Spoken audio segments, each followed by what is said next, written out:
Welcome to our session today on Homes for All, the future of public housing. My name is Heather Way. I'm a professor at University of Texas School of Law, and I'm joining you from my home here in hot and balmy Austin, Texas. I'll be serving as the moderator for today's session. I'm going to start things off by providing a very brief background on public housing in the U.S., and then I'm going to introduce our panelists and kick things off with them. And we'll have some time towards the end for questions. You can feel free to add those in the chat box. So the creation of public housing in the U.S. arose out of the Great Depression. In 1937, U.S. President Franklin D. Roosevelt famously described 1/3 of a nation ill-housed, and later that year championed the U.S. Housing Act of 1937, which created the country's first permanent federal public housing program. The country, however, didn't see its first boom in public housing development until after the Housing Act of 1949. And in that act, Congress set forth the bold and important goal of providing a decent home and a suitable living environment for every American family. Since its creation, public housing in the U.S. has had a very checkered history and confronted a range of challenges, from persistent underfunding for maintenance to hypersegregation by race and income. And while much progress has been made since 1949 in expanding our nation's access to affordable homes, we have never come close to reaching the goal of providing a decent home for all, especially when it comes to the nation's 11.2 million renter households living in poverty. As of 2019, only 1 in 3 of these households had access to an affordable home. And today, public housing plays an essential but declining role in serving households in poverty in the U.S. With a federal ban on creating additional public housing units and widespread demolitions, along with a shift in focus to housing vouchers, which supplement rents in largely privately owned rental housing. There are approximately 1.1 million public housing units left today, with close to 2/3 of these units serving households with incomes of less than $15,000. But even with the increased emphasis on housing vouchers, the number of deeply subsidized housing units serving the poor, including public housing and vouchers and other programs, has remained essentially flat since the early 2000s, despite the rapid population growth in our country. And here we are in 2020, we have this bad thing called COVID-19, which means that our affordable housing gaps have grown even wider, with record unemployment rates impacting low-wage renters, and in particular, African-American and Hispanic renters the hardest. But as we know from the 1930s, a time of crisis is also a time of opportunity to innovate, remake systems, adopt new policies, which leads us to our panel discussion today on the future of public housing. And with that, I'll be introducing our 3 panelists for today's discussion. First off, we have Angela Hurlock, who is the chair of Chicago Housing Authority's Board of Commissioners and has a long history of working in affordable housing and community economic development in Chicago in a number of roles, including as an architect and nonprofit housing developer. Angela is currently the executive director of Clarice and Associates, which develops affordable housing in Chicago for low and moderate income families. And then next up, we have Daffney Moore, who is currently serving as the Chief Opportunity Zone Officer with the St. Louis Development Corporation, where she works to position the city as a leader in utilizing opportunity zone investments to support equitable economic development with neighborhood-scaled projects. Daffney has a long track record of working in urban planning to improve equity and inclusion for marginalized communities. And then we are joined by Maria Vasilescu, who is the former deputy mayor of Vienna, Austria, where she has also served as the city councilor for urban planning, traffic, climate protection, energy planning, and citizen participation. And I believe she's joining us maybe from Greece today. So thank you, Maria, for joining us from afar. She has spent many years advocating for sustainable urban development, including public transportation expansion in Vienna, a city where 65% of the population lives in public or subsidized housing, which we'll get to hear more about next. And so with that, my opening question is actually for you, Maria. You know, the U.S. has clearly not been able to accomplish that goal that was set forth in the 1940s about accomplishing homes for all. but it sounds like Vienna has or has come close to that. Can you share with us what some of the key ingredients are of your highly successful public housing model? Well, Vienna looks back at a history of a century of subsidized housing mainly, which has now resulted in already 62% of the Viennese population living in subsidized or publicly owned housing units. I mean, alone this figure is, I think, something that stands alone worldwide. Now, I should maybe, let you know a little bit about the history of social housing. About a century ago, Vienna was facing a massive housing crisis. And back then, of course, a team of inspired leaders decided that they want to change this radically. So what they did was to embark into a really ambitious housing program, which resulted in thousands of units being built in the 20s and the 30s already. So besides this historical stock of public housing, after the Second World War, Austria launched a program of subsidized housing, which also resulted in numerous corporations. These are non-for-profit corporations, though, that are also engaging in social housing and in subsidized housing. And this altogether results once again in figures that stand alone worldwide. Now, basically how it functions is that land has to be cheap, otherwise social housing will not work easily, because it is the land prices that are the ones that are becoming more and more unaffordable, I would say, worldwide. So Vienna is also engaging in very active land policy. And I can talk a little bit about that later, how this is done. So the land has to be affordable, and then the housing corporations receive subsidies, but actually what we do is to support them in terms of the interest for the loans that they have to get in order to construct the buildings. And then, of course, future tenants, may also receive an individual subsidy so that they can enter the system. Because when entering the system, you have to provide a certain amount of money. But once again, if people can't afford, they can receive individual subsidy as well. So it's a threefold subsidy in the end that exists. And the whole system is not only robust, it's not only economically highly sustainable, it's not only profitable. I mean, the corporations engaging, although they're not-for-profit corporations, and they have to reinvest whatever money they make out of this business into new, additional subsidized housing, they make so much money out of it that they keep reinvesting all the time. And what I would like to say in the end is that it is also highly innovative. So we're talking here about high quality housing with balconies, with gardens, with swimming pools at the rooftops. I mean, you just have to come to Vienna and see for yourself, because people normally tend not to believe that, the stories I'm telling. But it is also innovative in the sense that, for instance, what is very modern right now is to have the tenants in many projects plan the projects themselves.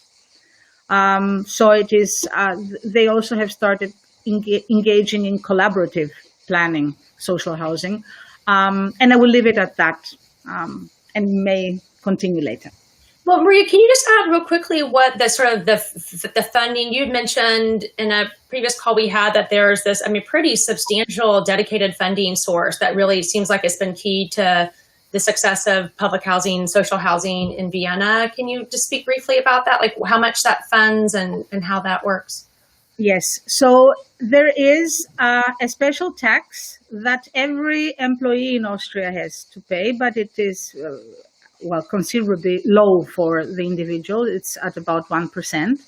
And this goes to a fund that is dedicated to subsidized housing, social housing. Now, this fund is then reallocated to the states because Austria is a federation. And the 9 states of the Austrian Federation have to spend this money for subsidized housing projects. About 10 years ago, it was changed, which means that now the states have the possibility to spend this money also for other projects and not necessarily on subsidized housing, which has actually led to dropping numbers in some parts of Austria. But Vienna does not only spend all that money in social housing projects, it even adds additional money from its own budget. So that we spend altogether approximately €1 billion per year, approximately, in social housing plus retrofitting. So that's the overall budget that we have. And this results in approximately 10,000 units being constructed every year in Austria, and excuse me, not in Austria, in Vienna, of whom 7,000 are social housing and approximately 3,000 free market housing. Oh, thanks so much for the information. I hope we get to come back to that to learn more about how the land policy works and how you're able to acquire and maintain access to cheap land. I want to hand it off to Daphne and Angela, and I have a 2-part question for both of you. First off, what key tools do you think are needed to create housing for all in the U.S., especially the poorest households, which is where the largest gaps are? And what do you think of the role of public housing in filling those housing needs looking ahead? Well, I would say that for me, those key tools are that the federal, state, and local government have to get their act together. We have a lot of outdated policies. We have funding issues that, as you have stated before, funding has never been at the level that is needed to tackle these problems. And until we fund public housing adequately, we're going to continue to have these ongoing problems with housing people. And quality, decent housing, making sure that the maintenance is at the level that it needs. Some of these housing projects that have been done were done before I was born and before probably everybody was born on this panel. And we have to address those issues. We have to build new public housing. So the policies definitely have to be changed before we can even tackle any other things not any other things in the toolbox, but it is critical that the federal government steps up and actually helps us fund these projects in our communities. Angela? And I would add that, in Chicago, it is 77 neighborhoods, unique neighborhoods, right, that are very different from one another, but they all make up Chicago as a whole. I think one of the main things that we need here is to make sure that everyone's taking a part in providing affordable housing. So while public housing definitely is a large microcosm of it, we are definitely one of the leading, CHA is one of the leading developers within the city. It also takes private developers. It also takes the city working together. And it's been creative partnerships that have been able to create these dynamic housing developments throughout the city, creating mixed income communities where families can thrive from all different economic levels. Because as you know, we have a history of basically segregating low-income families into certain neighborhoods, into certain buildings and developments. And that's something that right now we're definitely trying to break away from and recreate a new history. Thanks. And I know y'all all talked about funding and the key role of that and how that's a barrier in the United States, in particular, the lack of funding to success. Can you share with us, all of you, just sort of your thoughts on what some of the other most significant barriers are for us achieving housing for all and to create a successful, robust public housing model here in the U.S.?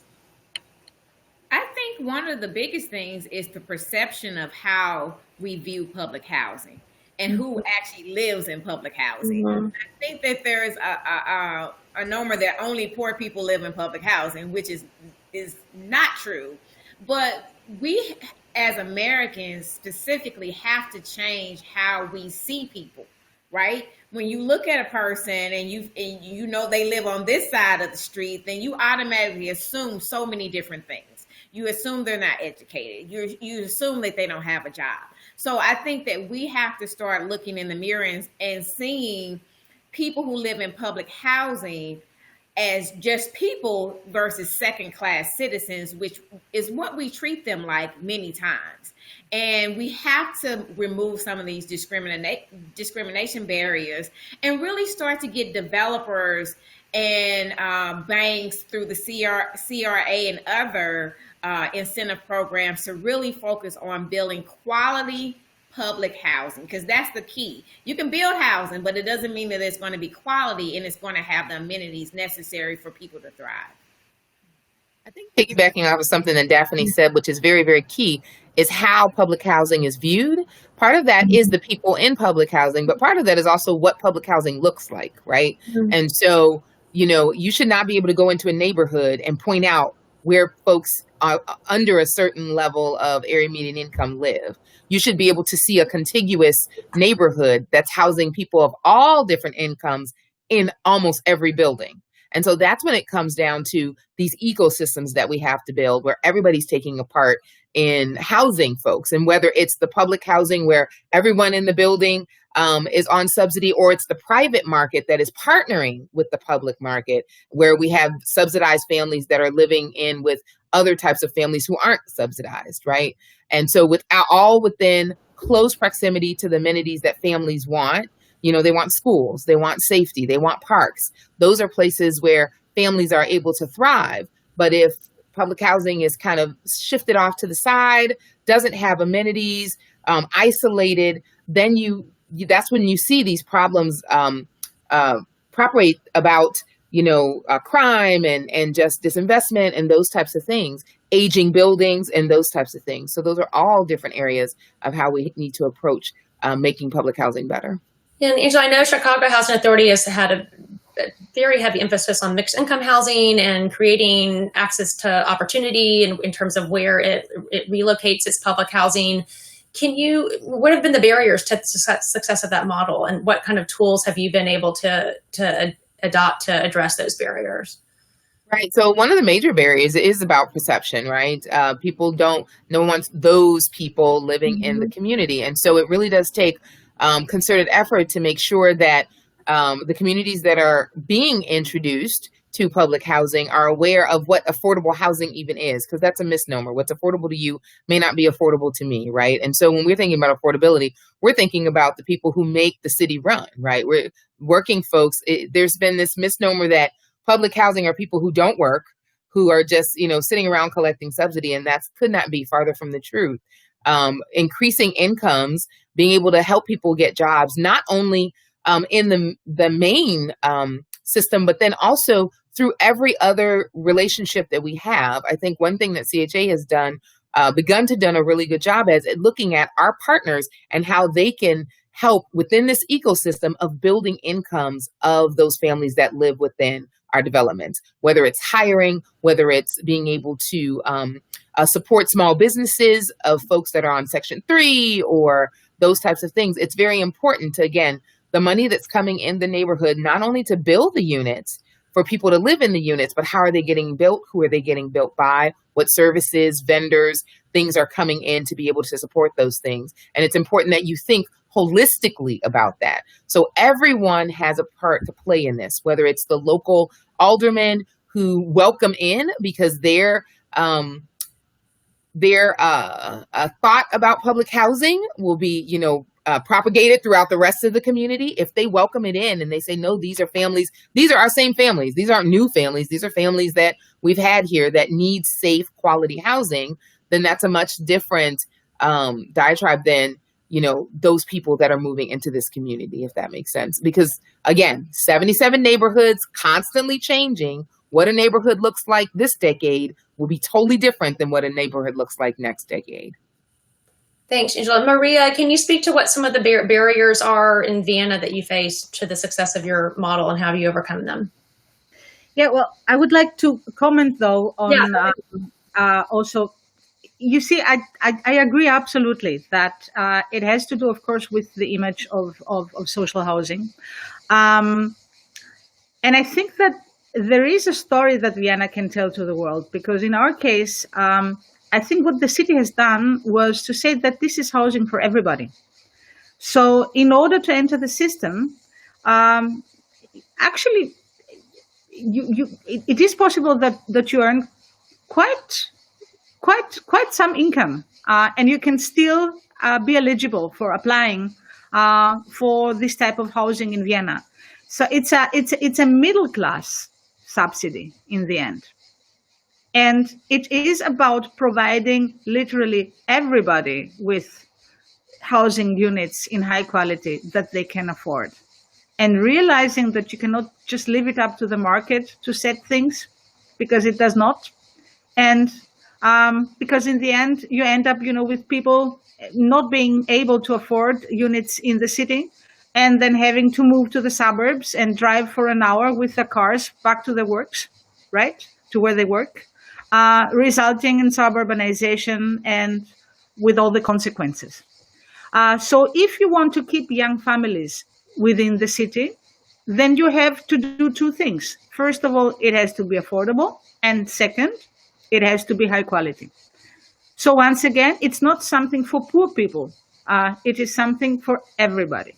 And suddenly you have a totally different image, because, and of course it's also the numbers, okay? Because if you have 60%, once again, of 62% of the overall population living in subsidized units, then clearly you realize that these projects are not concentrated in some neighborhoods. They are practically everywhere in Vienna, which means that we have, because of this, a very even socioeconomic distribution of people throughout the city. We're a normal city like every other city in the world, so there are maybe some neighborhoods where the more well-off live, and some neighborhoods where you have not really, the beautiful villas. But what you do have in Vienna is the most beautiful of villas, and just beside them, subsidized housing projects. And this is absolutely normal. So you end up having, once again, an open city, an inclusive city, no gated communities, and not a city of isolated bubbles that do not communicate with each other. Now, when it comes to barriers, I think I mentioned it in the beginning. I think the toughest barrier to overcome are land prices. And this is why I personally believe what you really need to do as a city or as a region is to cooperate on an active land policy.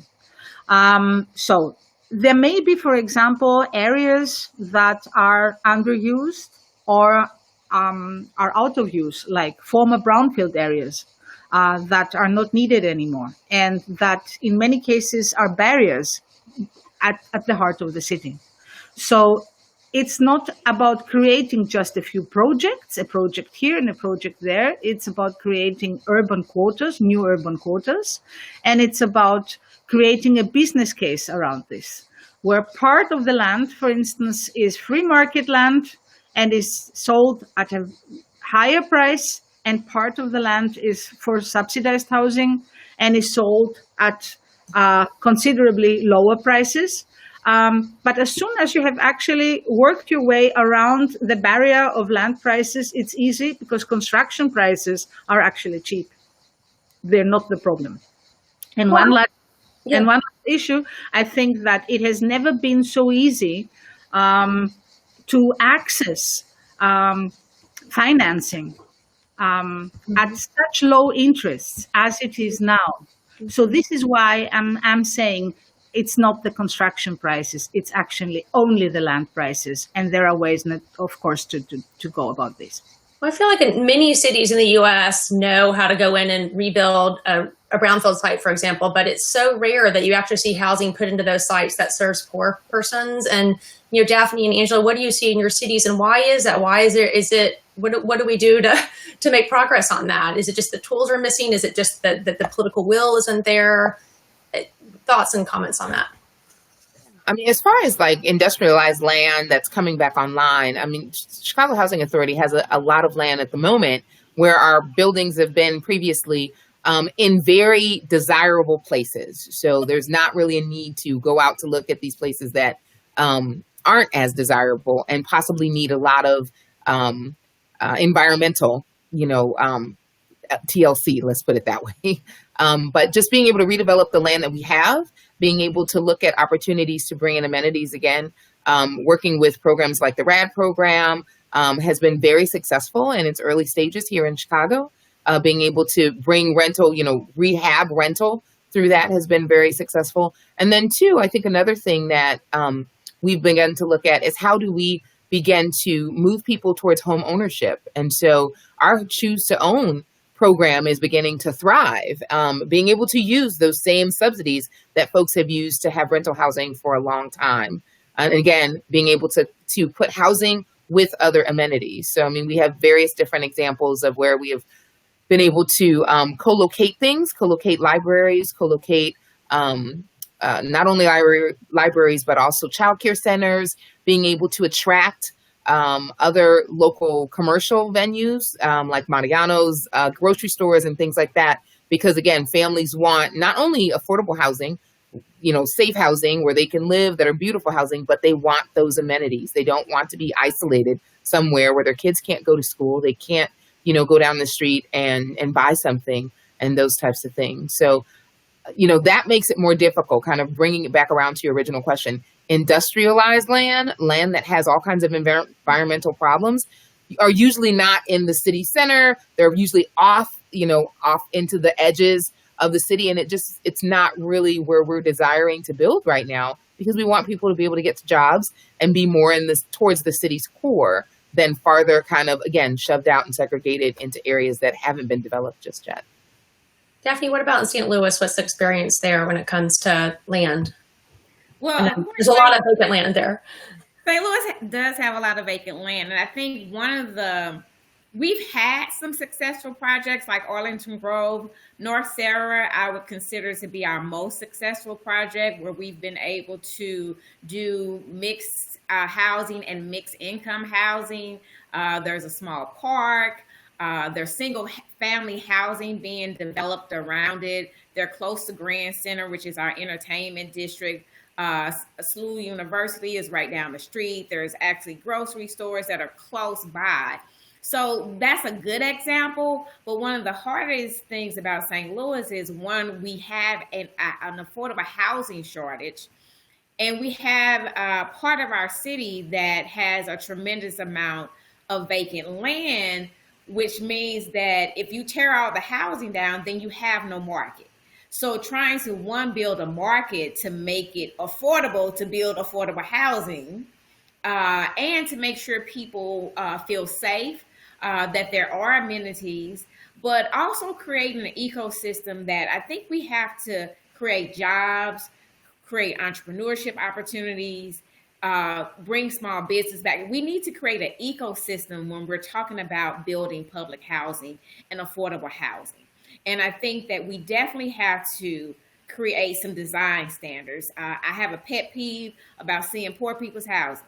And it pains me that it doesn't cost not one single penny difference to build a public housing unit versus a market rate unit. You're going to pay the same cost. Why does the design have to look so different? So that's one of the things that I think that we have to really get our elected officials on a state, local, and federal level to start viewing how we redesign our cities, and get urban planning and architecture at the table too. It's going to take the entire community to rebuild our communities and solve some of the problems that we have. It can't be a one-off, as Marie has said, and we have to keep looking at how we change the perception and how we treat people. I think that's the bottom line. I think we treat public housing as second-class citizens, and we really need to stop having a system that works differently for certain people.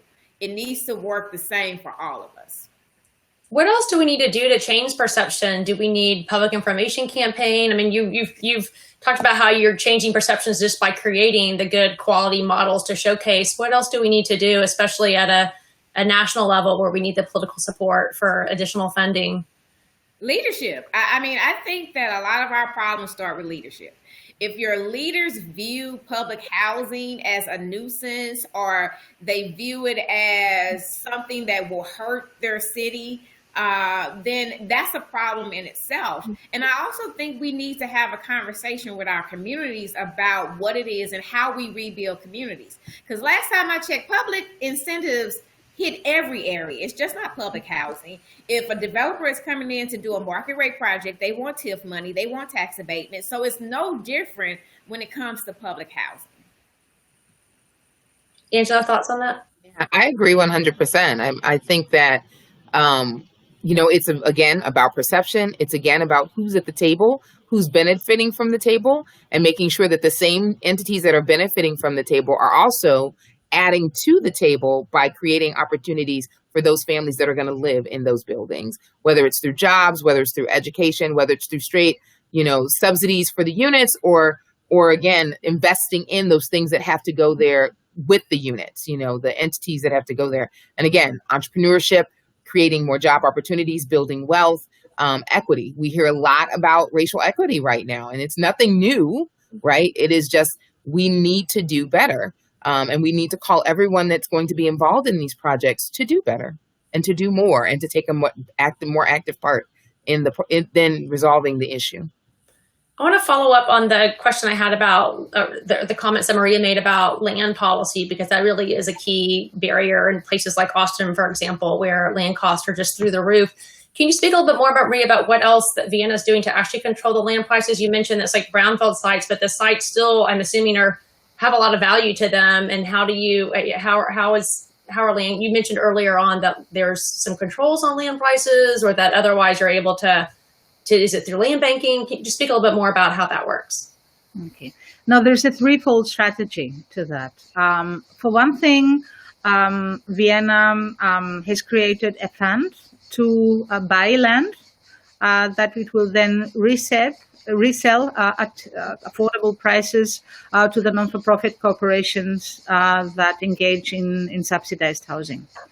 And since the city has been buying land for decades now, there are considerable land reserves already to be used.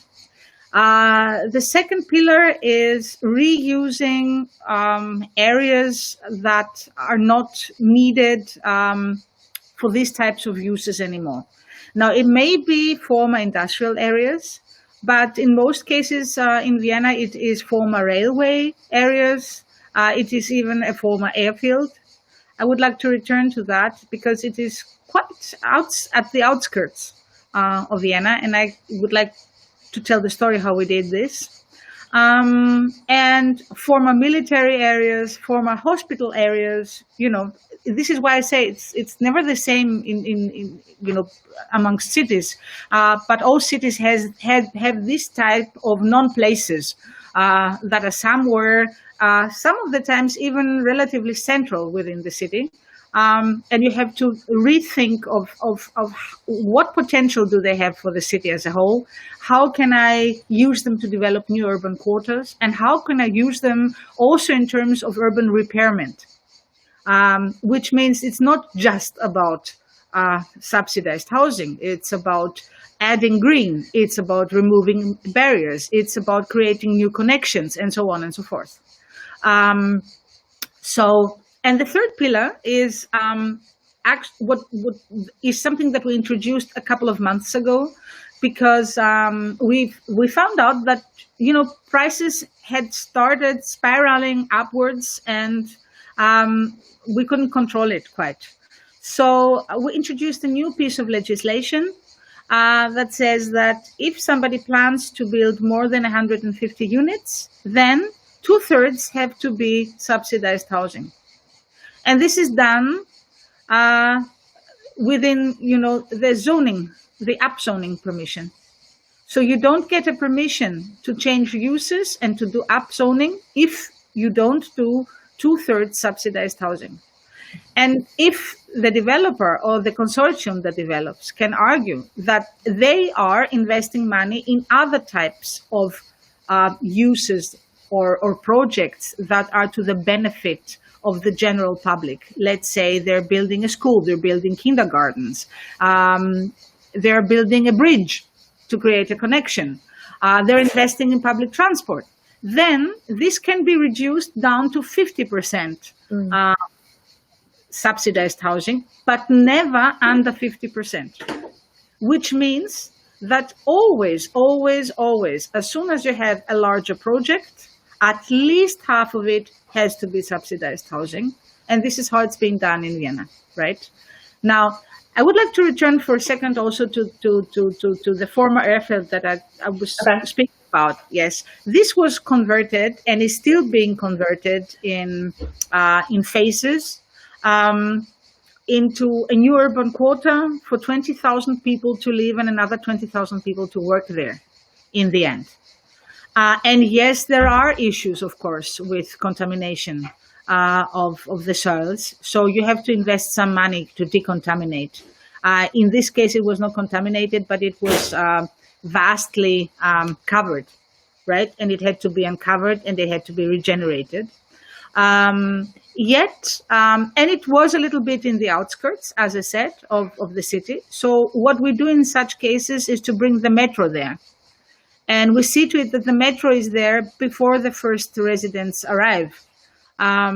So as to be sure that people that will go there will not be dependent on their cars and will not will not have to use the car for everyday trips. And one last issue, what we did was to say we want people to live there, not because they have to, but because they want to. And this means not only the highest of qualities with regard to the housing projects. I mean, it even has an artificial lake, and people can spend their free time there. It has wide, really vast green spaces. It's a wonderful place for life. And I'm so sorry because I would love to share pictures with you. But I think that this is actually what we should think about. It's not about housing projects. It is about new urban quarters and places for life. What's the name of the development? Is it something that folks can look up on the internet to see pictures of? Okay, it is. I will type it here so everybody can read it. Okay. Thanks, Maria. I want to, in a couple of minutes, switch to some of the questions coming in from the participants. But Daphne and Angela, I want to, when we talked briefly about race, I think a lot when we're talking about perceptions, racism has definitely played a major role in shaping the public housing landscape in the U.S. And, can you speak a little bit about St. Louis and Chicago, some of the ways in which racism creates ongoing barriers to the success of public housing, and how do we address those barriers? And this deserves a whole panel discussion. So, I apologize for the brevity of time, but we've got to put it on the table because it's definitely needs to be front and center. I think that both St. Louis and Chicago is no secret that we have racial issues. You hear a lot about the Delmore divide and about just the redlining, the history of not in my backyard, or St. Louis and Chicago are some of the most segregated cities in the United States. So I think one of the things that we are trying to do in St. Louis, we are getting ready to roll out the equitable economic development framework. And what we're trying to do is really create that equity where we can start addressing some of our issues. These issues have, they're longstanding. And for me, the way we create a change is creating opportunity, rebuilding communities. We are seeing people cross that Delmore divide, but I think the first thing you have to tackle is improving the quality of life for the people that already live in these communities. And the perception will not be changed overnight. But if we fund our projects, if we stop having this unbalanced way of how we see property. Like if I go across the street from where I live, the property value probably decreases by 50% just because of who lives over there. And some of that hurts most of that hurts development, how you develop, how you finance projects in areas in North St. Louis. So a lot of it is that people who are in leadership have to stop being racist. I think and stop having racist policies that hinder the development and growth of the people in their communities. And that's the easiest way that I can say it. I would agree. In Chicago, at the city level, there's a racial equity team that's working on looking at how policies affect the different racial demographics that live in Chicago. So, I would think that the majority of people don't have an issue with what we would call racial enclaves. If you want to go somewhere for good Asian food, nobody cares that they're going to Chinatown or Little Italy or Little, Greece or Little India. Nobody cares about those things. Those are racial enclaves and they're exciting, and you go there and you're building a business there. But why is it when some of the brown races, Latinos and Blacks, it's not called a racial enclave, it's called the ghetto? Why is that? That's because of what's lacking there. It's the services that are lacking there. It's the amenities that are lacking there. And again, this goes back to the ecosystem, where it is not just public housing that can do it. We cannot do it by ourselves. It takes public housing and the city and the county and the police department and all of these sister agencies working together, because, it shouldn't be that the services are lacking or more challenged or invisible depending on the race that lives within a geography. That is what redlining is. It's modern day redlining. Even now, when we're looking at who's buying up property, when we're looking at who lives in certain neighborhoods and what they can do in certain neighborhoods. Longtime neighborhoods that have had very stable homeowners are unable to refinance now. Why? That's because of modern day redlining with lending policies. And so again, I would definitely have to piggyback off of what Daffney has said. Racist policies really are affecting how things can be developed. And so you have to bring in entities that can help overcome those things. Look at them and hit them face head on, because otherwise we're going to continue to go down the same road of having the same types of neighborhoods being reinforced generation after generation.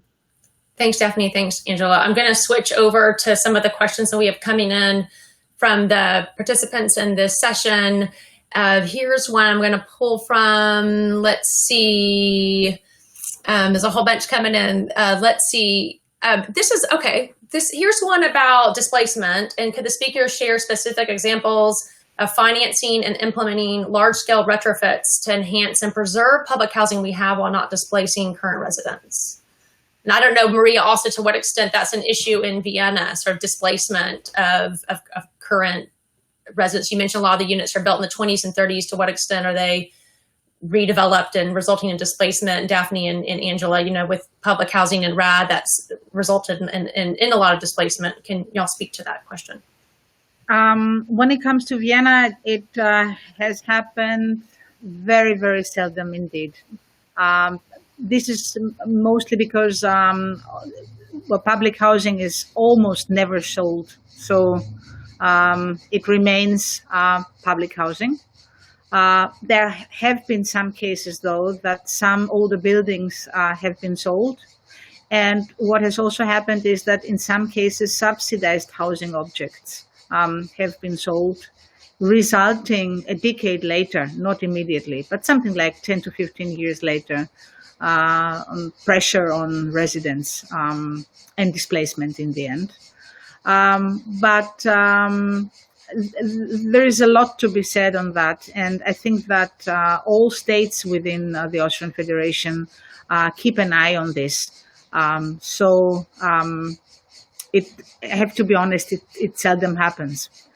But yes, there are many cases in free market housing, for instance, where after renovation and retrofitting, rents go up astronomically, and past tenants cannot afford to stay there. What we do is that we subsidize renovation and retrofitting, and combine the subsidy with I'm trying to find out how to say this in English. Combine the subsidy with pieces. There's a piece of legislation there that if you receive the subsidy, then you cannot lift the rents. So there is a limit to how the rents may be lifted afterwards. Plus, the tenants may receive a subsidy also so that they can stay there. Yes. So I think that the story that I have to tell here is that in the end, you can always work with subsidies because, of course, they may be very powerful instruments to control different types of developments, but you always have to combine them to different pieces of legislation so that they work in the end in the way you want them to be working. For the funding mantra, funding is a theme in subsidies. Daphne and Angela, your thoughts on displacement. And I think when you talk about displacement, you have to talk about a few things. Yes, there has been displacement within our communities, and a lot of it didn't happen like recent. Like it happened a lot in the 90s, early 2000 when the city started to rebuild. I think if you look at, we also need to talk about force out. Like people are sometimes forced to leave their communities because they don't have the amenities they need, or that the crime is getting bad, or that the jobs are not there anymore. And I think that because of that, it's more of a force out than a displacement. So it leaves an opportunity for a developer to take over that community. So I think we're dealing with a combination of, yes, there's displacement, and we should put zoning regulations and other policies in place when we give subsidies. And even when we don't give subsidies, we need to have things in place where it allows people to live in their community and age in place. I would say the same. We've had displacement because, during tearing down the larger multifamily buildings, people were displaced. Families were kind of displayed throughout Chicago with the right to return, yet still those families were displaced. As we're building up new buildings and things like that, we are being able to have those families come back. But then there are opportunities where we're retrofitting in place. And I believe that was what your question was about. For example, I can talk about Altgeld, where we have torn down it's basically the way that it's laid out. It wasn't large multifamily buildings. It was hundreds of townhomes. And while some of those townhomes have had to be torn down because they were aged to a point of no return, a lot of them have been retrofitted. And so families that have lived there for generations have been able to still stay there if they choose, because it's by choice that they're choosing. And actually in our last round of having families sign up for CHA, that was actually the most requested site was Altgeld. In addition, though, there we're building a library with a state-of-the-art childcare facility, and it is highly green. I believe it is LEED certified. And so being able to retrofit those buildings, I think because it is an immense amount of land, it is on the city's edge. It is challenged, though, by being isolated. And so we're trying to attract other amenities, right, so that the families don't feel so isolated, while we're also upgrading the housing and being able to bring in new environmentally friendly systems and things like that for the families that live there and the families that would like to live there in the future. Thanks, Angela. There's another question here about financing. Can someone talk about affordable housing finance increases, housing finance, and how that increases the cost of housing? How do we develop new models for building and financing affordable housing? Currently in the US, we have a primary means of financing, which is the low-income housing tax credit program. But do we need more financing tools on the table? I'd say absolutely. We need as many tools as possible. I think we all can say that while LIHTC is an important tool that we use right now and is used frequently, it is expensive. It's a very expensive tool with the layering on of legal fees and those types of things. So I think the more tools that we're able to use, the more monies that are available. I know that Maria said earlier about land costs. I would agree. Land cost is one of the most expensive parts of a deal. But I would not also dismay labor costs, though. I mean, in a city like Chicago, which is a union city, depending on the size of the development, and if you have to use, Davis-Bacon or union wages and those types of things, it does affect the overall cost of the development. So I don't think it's either or. I think all of these are places that we really have to genuinely look and see how can we lower those prices. I would also say, as we're forging in the way of environmental opportunities, and you have things like LEED and green communities and all these different environmental statutes that we're trying to follow, at the beginning of any of these, they're very expensive. But then as it becomes more and more used, the price of those types of technologies lessen. And I think the more that we can be, sometimes it is not public housing that can be on the the innovative side. I would say let's be on the innovative side. But if we're not, then as technologies do decrease in the cost, we need to be implementing these, because it's not just affordability in the initial onset of the property. It's affordability for the long haul, and it's affordability for families this generation and next generation. Thanks, Angela. We have just a few more minutes, but if Maria and Daffney, you want to briefly respond to that question, and then I want to ask you the final question I have for you. Yeah, and I would say that, we do have the opportunity zones that have not really been used a lot for public housing. I do think that it is a tool that we can use for public housing. I also think that we need to get foundations more involved in helping with pre-development costs, and really the philanthropy community looking at economic development from a public housing standpoint to really invest in our communities and create programming and amenities that help rebuild the community. And Marie, before I hand off to you, I want to jump in for those who are not familiar with the federal low-income housing tax credit program. It is the U.S. government's major source of, it's not really funding in a sense, it's a tax credit. It's an income tax credit income tax credit that is taken to investors qualify for when they invest in these projects, and it's managed at a state level. Maria.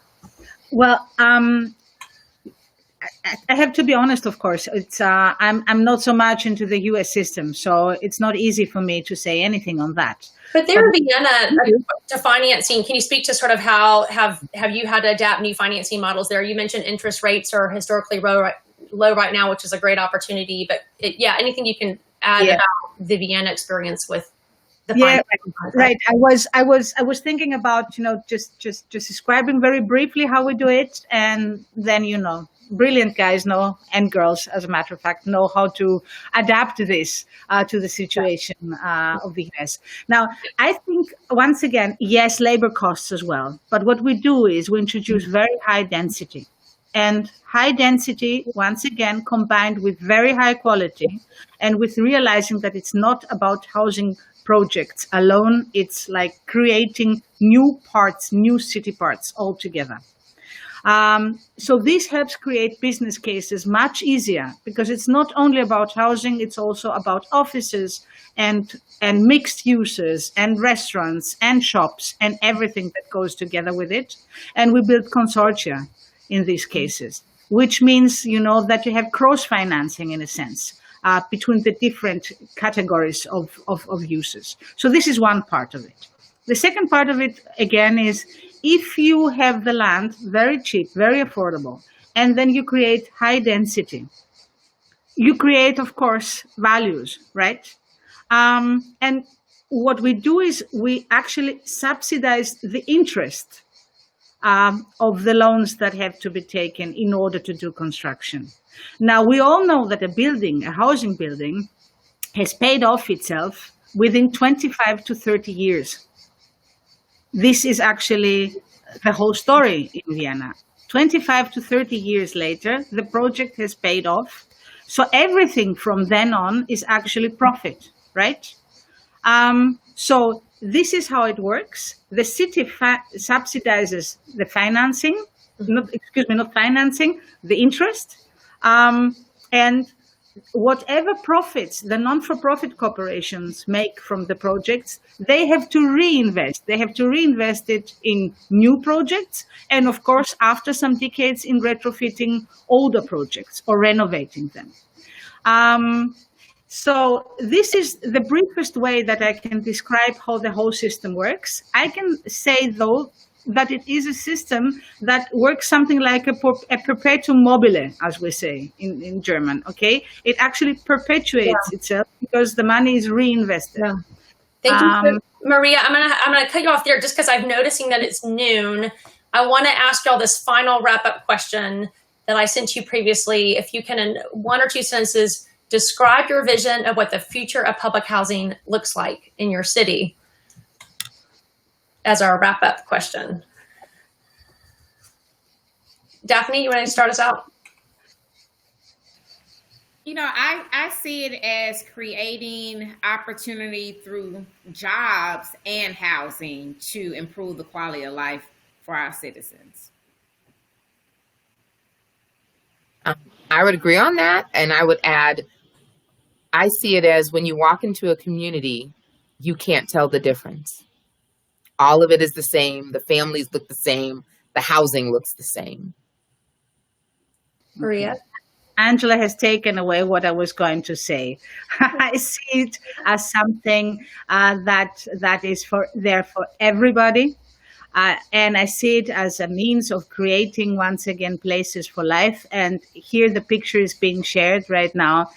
You can see how Seestadt Aspern looks like. So I envisage it actually exactly like that. It's a beautiful lake. Thank you so much for our panelists for joining us today, and to NewCities for hosting this session.